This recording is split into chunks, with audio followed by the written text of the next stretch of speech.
out. Feet on desks. No one even pretending to listen. Emma wrote her name on the board. "Good morning." One boy laughed from the back row. "Relax, lady. Nobody listens to rookies." A few students stood up, circling her desk like it was entertainment. Then one of them grabbed her collar. "Shut up, bitch!" Another kid slipped an arm around her neck in a chokehold. The class started filming. Most teachers would have panicked. For Emma didn't. She just sighed quietly, because the boy holding her had no idea he'd just put his hands on someone who survived deadly missions. And in about 3 seconds, he was going to regret it. If you believe respect should never depend on someone's job title, comment where you're watching from and subscribe, because today's story begins with a classroom that thought they had found the easiest teacher to bully. The bell had barely finished ringing when the noise started. Chairs scraping. Waiting for the noise to settle the way 10 out of life, waiting for the noise to settle the way experienced teachers often did. But this was her first week here, and the students knew it. The moment they saw the hesitation in her quiet posture, they decided exactly what kind of day this would be. Phones appeared on desks. One boy kicked his chair back so far it hit the wall, and another tossed a pencil across the room like he was testing whether she'd say anything. Emma simply walked to the board and wrote her name carefully in clean letters. Ms. Carter. She set the chalk down slowly and turned to face the room. "Good morning," she said calmly. The words barely traveled past the first row before laughter drowned them out. At the back of the class, a tall boy named Tyler leaned back in his chair with the lazy confidence of someone who had never been told no in a way that stuck. "You hear that?" he said loudly to the others. "She thinks we're gonna listen." A few students snickered. Someone near the window held their phone up, pretending to record the moment like it was already entertainment. Emma didn't react. She just rested her hands lightly on the edge of the desk and waited again. That quiet patience seemed to irritate them more than yelling would have. Tyler sat forward suddenly and slapped his hand on the desk. "Hey," he said, with exaggerated authority. "You're the new one, right? Rookie teacher?" A few voices echoed the word rookie, like a joke that had already caught on. Emma nodded once. "I'm new here, yes," she said evenly. "But we're going to start with attendance." That only made them laugh harder. The class had a rhythm to it, sort of kind of chaotic energy that fed on itself. One student imitated her calm tone. Another started tapping a ruler against the desk like a drumbeat. Emma walked between the rows slowly, handing out the papers she'd brought, moving with the same steady pace someone might use in a quiet library instead of a hostile room full of teenagers. It was subtle, but anyone watching closely would have noticed how balanced her posture was. For to them, silence meant weakness. Tyler, to them, silence meant weakness. Tyler stood up without asking permission and walked to the front of the room, leaning casually against her desk, like it belonged to him. "So what happens if we don't care about attendance?" he asked. Emma looked at him calmly. "Then you'll still be marked absent," she replied. So the answer wasn't angry, but it didn't bend either. Something in that calm answer sparked the next step. Two of Tyler's friends pushed their chairs back and joined him near the front, circling the desk with the casual confidence of boys who had never been challenged by an adult who meant it.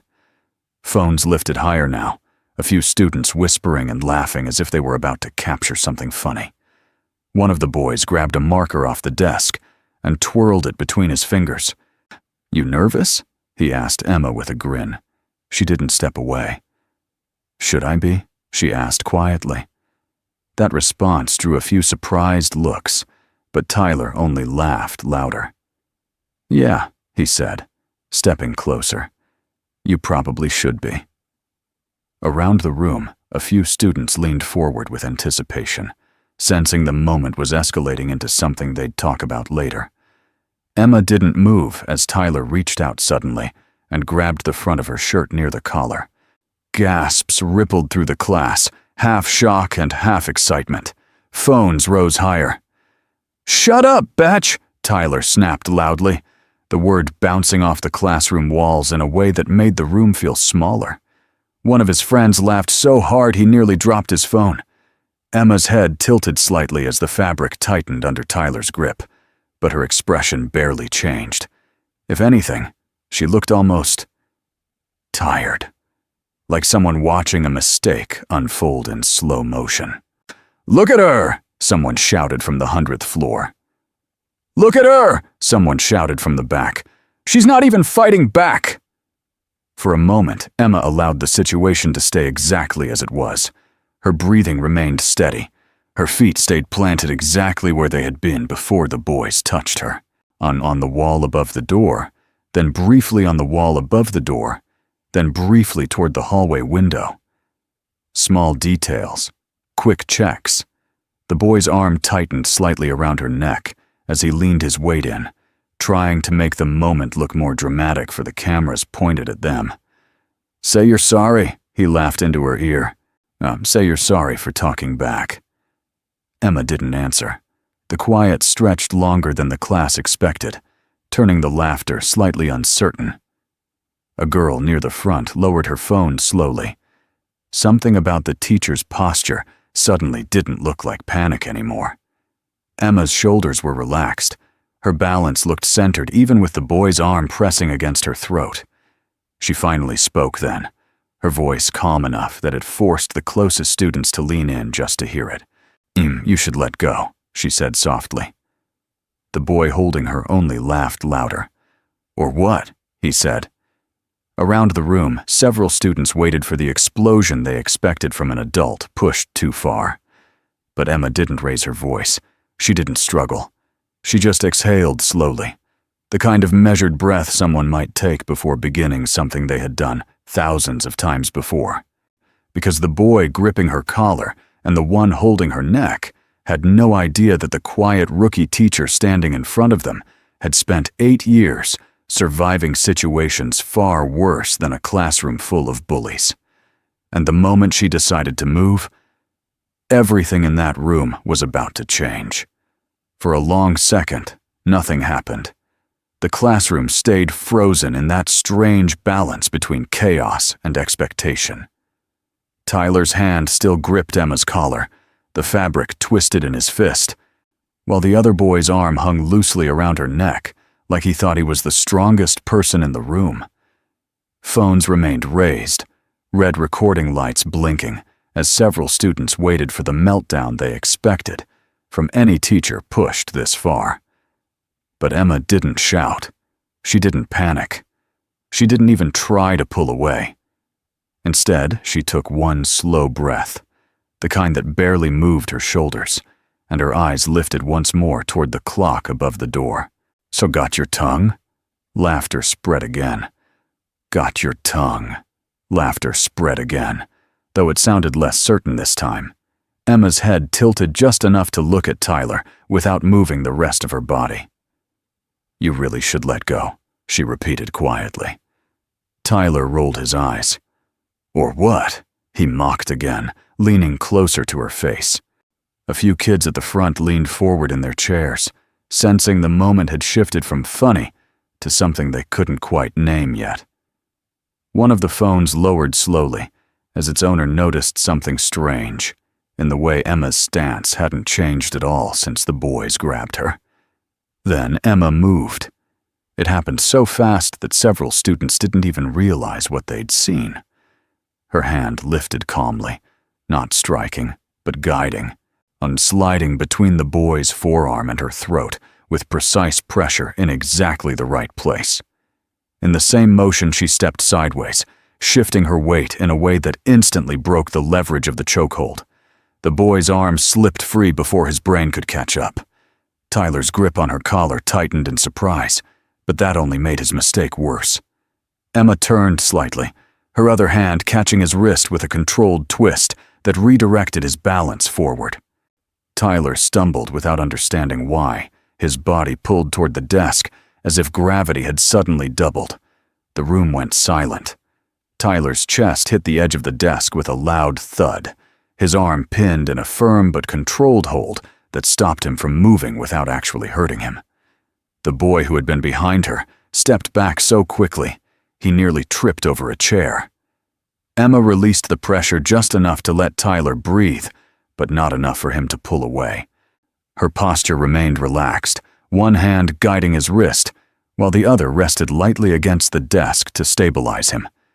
It looked effortless, not violent, just final. Phones that had been raised to record a teacher being humiliated now captured something very different. The moment the entire power dynamic flipped. Tyler's face flushed red with a mixture of shock and embarrassment. "What the?" he started, trying to jerk his arm free, but the motion only tightened the hold for a brief second before Emma eased it again. She leaned slightly closer, speaking quietly enough that only the students nearest the front could hear her. "You're not hurt," she said calmly, "and you're not trapped. But if you keep pulling like that, you might be." The words weren't threatening. They were factual, delivered with the same calm tone she had used since the beginning of class. Around the room, the chairs creaked as students slowly sat back down without being told. Even the ones who had been laughing the loudest moments ago now stared in stunned silence. Emma released Tyler's wrist and stepped back, giving him space immediately. The sudden freedom left him off balance, both physically and emotionally. He straightened awkwardly, rubbing his wrist as if trying to understand how someone half his size had controlled him so easily. Emma smoothed the front of her shirt, where his grip had wrinkled the fabric, and picked up the marker that had rolled off the desk earlier. Her calm returned to the room, like gravity settling after turbulence. "You should sit down," she said simply, gesturing toward Tyler's seat. For a moment it looked like he might argue, but the expression in her eyes stopped him before he could. Without another word, he turned and walked back to his desk. The second boy hovered near the front like he wasn't sure what to do with himself anymore. Emma glanced at him briefly. "You too," she said. That was enough. He sat down immediately. The entire classroom watched as she turned back to the board and rewrote her name where someone had partially erased it during the chaos. The marker squeaked softly against the surface, the sound oddly loud in the silence. When she finished, she faced the class again. No anger, no raised voice, just quiet authority. "Now," she said evenly, "where were we?" No one answered, but every student opened the paper she had handed them earlier. At the back of the room, one boy whispered under his breath, "What just happened?" The girl beside him shook her head slowly. "I don't know," she said, but she didn't even look mad. That detail unsettled them the most. Most adults reacted with emotion when pushed. Emma had reacted with control. The difference felt bigger than the moment itself, and Tyler stared down at his desk, replaying the last few seconds in his head and realizing he had never actually seen her struggle. She had simply waited until the exact moment she chose to move. Across the room, a few students quietly lowered their phones, no longer interested in posting the video they thought they were filming. A knock suddenly echoed through the classroom door. The principal stepped inside with the stiff posture of someone who had been told something serious was happening in his building. His eyes scanned the room quickly, desks in place, students sitting, Emma standing calmly at the front like nothing unusual had occurred. The silence in the classroom felt heavier than shouting ever could have. "What's going on here?" he asked sharply. Tyler looked up nervously, then back down again. No one answered immediately, so Emma set the marker down and folded her hands loosely in front of her, waiting. The principal's gaze moved from student to student until it finally settled on her. Something in his expression changed slightly, though the class didn't understand why yet. Because the moment he recognized the calm posture, the steady breathing, and the way the entire room had somehow fallen under control without yelling, he realized exactly who his daughter had just handled, without breaking a sweat. and in the next few minutes, the entire class was about to learn why the quiet rookie teacher standing in front of them had walked away from a life most of them couldn't even imagine. Before we continue, if you've ever seen someone judged too quickly just because they looked quiet or harmless, comment, "Never judge" below. Because what the principal was about to tell that class would make every single phone in the room go completely still. The principal stood in the doorway for a moment longer than necessary, scanning the classroom with the sharp eyes of someone used to sensing trouble before it escalated. Normally, when he walked into a room after a report of a fight or disruption, the evidence was obvious. Shouting students, overturned desks, teachers trying to regain control. But this room was different. 30 students sat in complete silence. It moved slowly across the desks until it moved slowly across the desks until it landed on Tyler, who sat unusually stiff in his chair, rubbing his wrist like he had touched something he didn't quite understand. The principal's expression tightened slightly. "Someone want to explain why I was called down here?" he asked calmly. For a few seconds, no one spoke. A couple of students glanced nervously toward Tyler, but the boy kept his eyes on the desk. Emma didn't say anything either. She simply waited. Finally, a girl near the back raised her hand halfway. "There was kind of a problem earlier," she said quietly. The principal stepped fully into the room now, closing the door behind him. "Kind of a problem?" he repeated. His voice wasn't loud, but it carried weight. The girl hesitated, and then nodded toward the front of the room. Tyler grabbed Miss Carter, and Jake tried to choke her. A few students shifted uncomfortably in their seats as the words hung in the air. The principal's gaze slowly moved back to Tyler. "Is that true?" he asked. Tyler opened his mouth, then closed it again. The usual arrogance he carried around the school had drained out of him. It wasn't like that," he muttered weakly. The principal raised an eyebrow. "It sounds exactly like that." He looked back toward Emma then, studying her carefully.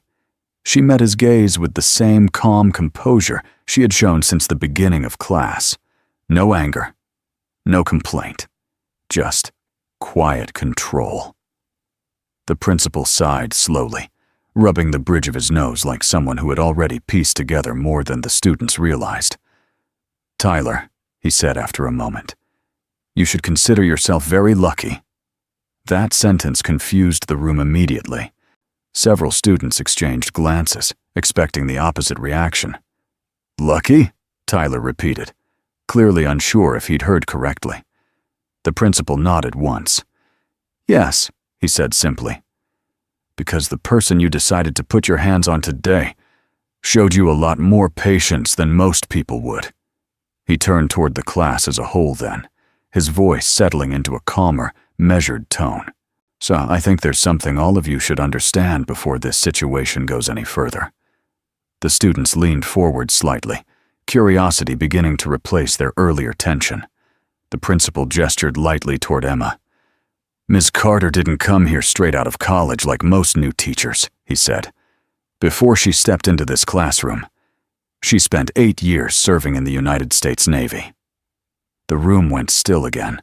A few students blinked, unsure where the explanation was going. Tyler frowned slightly, clearly trying to connect the information with what had just happened. But the principal wasn't finished. He continued quietly. "Not just the Navy." He paused, letting the weight of the next words settle before he spoke them. "My daughter served as a Navy SEAL combat medic." The effect was immediate. Chairs creaked as students sat up straighter, the disbelief spreading across their faces almost in waves. Someone in the back whispered, "Wait, what?" Another student's phone slowly lowered to the desk. They all looked back toward Emma now, seeing her in a completely different light. Emma didn't react to the revelation. She simply stood where she was, eyes calm, posture relaxed. The principal folded his arms lightly. "Most of you probably think that's something you only see in movies," he continued. But the truth is, if the job requires years of training most people will never understand. He glanced briefly toward Tyler again. Training that includes learning how to stay calm in situations where panic could cost lives. Tyler swallowed hard, suddenly remembering how easily she had broken his grip earlier. The memory replayed in his head with new context now, and the realization made his stomach twist. The principal walked a few steps farther into the room.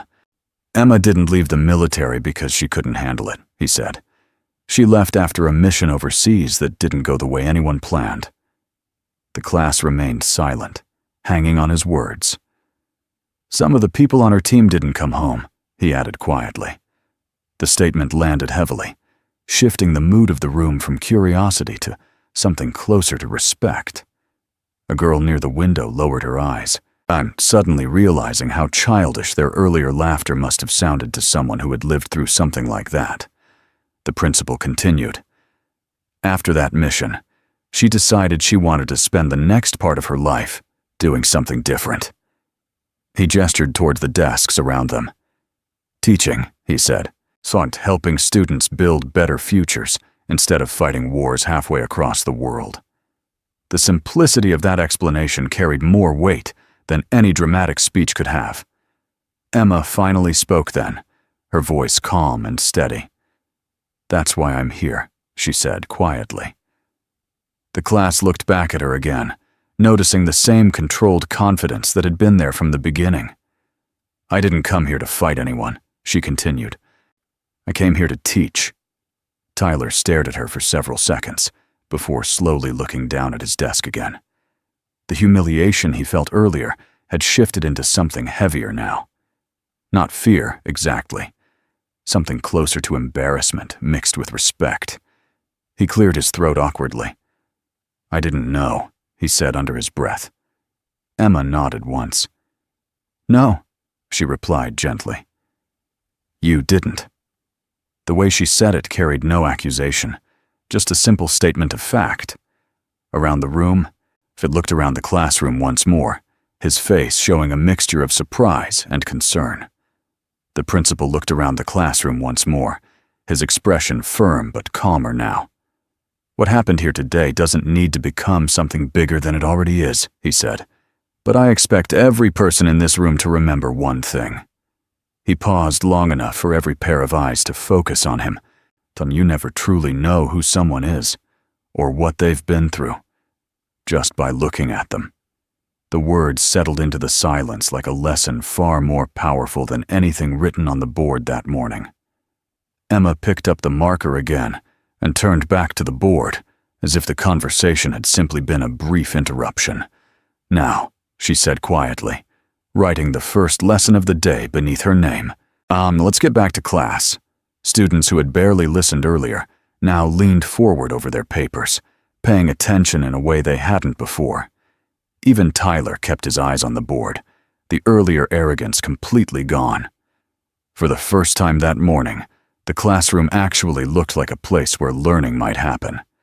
But just as the room finally settled into a new kind of quiet, a student near the door raised a hesitant hand. Ms. Carter? He said slowly. What exactly happened on that mission? The question lingered in the classroom longer than anyone expected. 30 students watched Emma in silence after the boy near the door spoke, curiosity suddenly replacing the tension that had filled the room earlier.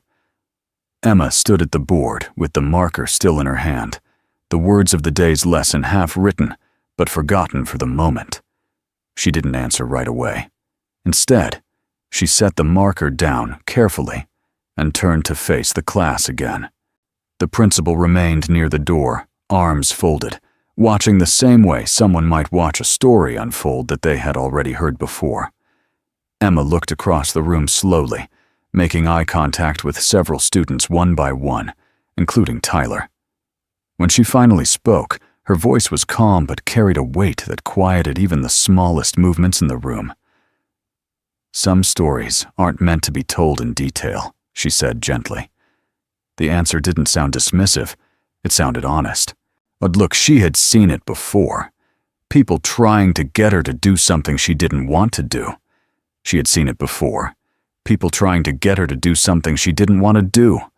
She had seen it before. People trying to get her to do something she didn't want to do. She had seen it before. People trying to get her to do something she didn't want to do. She had seen it before. People trying to get her to do something she didn't want to do. She had seen it before. People trying to get her to do something she didn't want to do.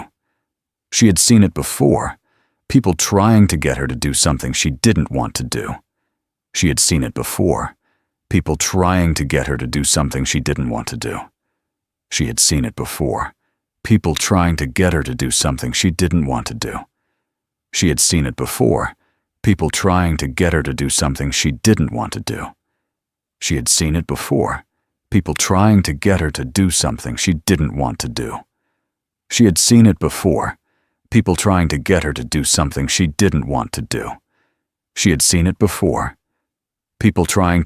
to do something she didn't want to do. She had seen it before. People trying to get her to do something she didn't want to do. She had seen it before. People trying to get her to do something she didn't want to do. She had seen it before. People trying to get her to do something she didn't want to do. She had seen it before. People trying to get her to do something she didn't want to do. She had seen it before. People trying to get her to do something she didn't want to do. She had seen it before. People trying to get her to do something she didn't want to do. She had seen it before. People trying to get her to do something she didn't want to do. She had seen it before. People trying to get her to do something she didn't want to do. She had seen it before. People trying to get her to do something she didn't want to do. She had seen it before. People trying to get her to do something she didn't want to do. She had seen it before. People trying to get her to do something she didn't want to do. She had seen it before. People trying to get her to do something she didn't want to do. She had seen it before. People trying to get her to do something she didn't want to do. She had seen it before. People trying to get her to do something she didn't want to do. She had seen it before. People trying to get her to do look. She had seen it before. People trying to imagine something they had never experienced. She leaned lightly against the edge of the desk, her posture relaxed, but steady. "What I can tell you," she continued, "is that the job wasn't about being the toughest person in the room." A few students shifted in their seats, listening closely now. "It was about responsibility," she said. "When things went wrong, you didn't panic. You focused on the people next to you and did everything you could to make sure they made it home." Her words landed quietly, but they carried an impact far stronger than any dramatic explanation would have. The class seemed to shrink inward a little as the reality behind the story became clearer. Tyler stared down at his desk again, replaying the moment he had grabbed her collar earlier that morning. What had seemed like a harmless show of dominance now looked painfully childish. Emma noticed the change in his expression, but didn't point it out. She didn't need to. The lesson was already unfolding in front of everyone.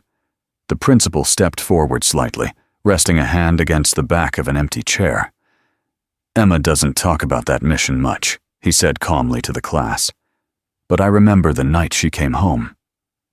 The students looked up again, but lost. And the ones who survived because lost. And the ones who survived because someone stayed calm when everything else went wrong. He glanced at his daughter for a moment before looking back at the students. "That kind of discipline doesn't disappear just because you change jobs." The room stayed silent. A girl near the front raised her hand slowly this time, her voice quieter than before. "So, why teaching?" she asked. Emma smiled faintly, the first genuine smile she had shown since the morning began. "Because most problems in the world don't start on battlefields," she replied. "They start in places like this." Several students glanced around the classroom instinctively. Emma continued, "If people learn respect, patience, and responsibility early, fewer people grow up thinking violence or intimidation is the answer." She paused for a moment, on letting that thought settle. Teaching seemed like a better way to spend my time. Tyler cleared his throat suddenly. The sound drew the attention of the entire room. For a moment, it looked like he might change his mind about speaking, but then he pushed his chair back and stood slowly. The arrogance he carried earlier had completely disappeared. "Miss Carter," he said awkwardly, avoiding eye contact at first. "I shouldn't have done that." The apology was simple, but it carried more honesty than the class had expected from him. Emma nodded once. "No," she said gently. "You shouldn't have." There was no anger in her voice, just acknowledgement. Tyler shifted uncomfortably before continuing. "I didn't know," he added quietly. Emma looked at him for a moment, then answered the same way she had earlier. "You didn't need to know," she said. "Nah, respect isn't something people earn after you hear their life story." A few students nodded slowly as the meaning settled in. The principal watched the exchange with a small approving expression, but didn't interrupt. The moment belonged to the class now. Emma turned back to the board and picked up the marker again. She finished writing the lesson title that had been interrupted earlier, Responsibility and Leadership. When she stepped aside, the words seemed to carry a deeper meaning than the students had expected when they first walked into the room. "Let's try this again," she said calmly. "Open your notebooks." This time there were no jokes, no phones raised to record. Pages turned quietly as students actually followed the instruction. The rest of the class period passed differently than it began. Students who had barely paid attention earlier now listened carefully, occasionally glancing at Emma with a mixture of curiosity and respect. The story of the morning would spread through the school by lunchtime, but inside that classroom, the lesson had already taken hold. Tyler kept his focus on the notes he was writing, determined not to repeat the mistake that had nearly humiliated him earlier. When the bell finally rang, chairs moved more quietly than usual. Students packed their bags without the usual rush to the door. As they left, several of them paused briefly near Emma's desk, offering small nods or quiet thank yous that they might not have understood themselves a few hours earlier. Tyler was the last one to leave. He hesitated at the doorway before turning back once more. Emma met his eyes calmly, and he gave a quick nod before stepping into the hallway. The principal remained in the room after the students left, leaning casually against the desk. You handled that better than most people would have," he said with a faint smile. Emma shrugged lightly. "They're kids," she replied. "Kids make mistakes." The principal nodded slowly. "Still," he said, "I think they learned something today." Emma looked around the now quiet classroom, sunlight spilling through the windows onto rows of empty desks. "I hope so," she said. She picked up the papers she had brought at the beginning of the class and began organizing them again, the same way she had planned to before the morning spiraled into chaos. Outside in the hallway, students were already talking about the story they had just witnessed, but Emma didn't seem interested in the attention. For her, the moment was over. Because for Emma Carter, being a teacher wasn't about proving how tough she was. It was about making sure the next generation learned something stronger than intimidation. And if stories like this remind you that real strength is often quiet, that the calmest person in the room may have faced the toughest battles, then consider subscribing and staying with us. Because sometimes the greatest lessons in life don't come from books. They come from the people brave enough to stand in front of a classroom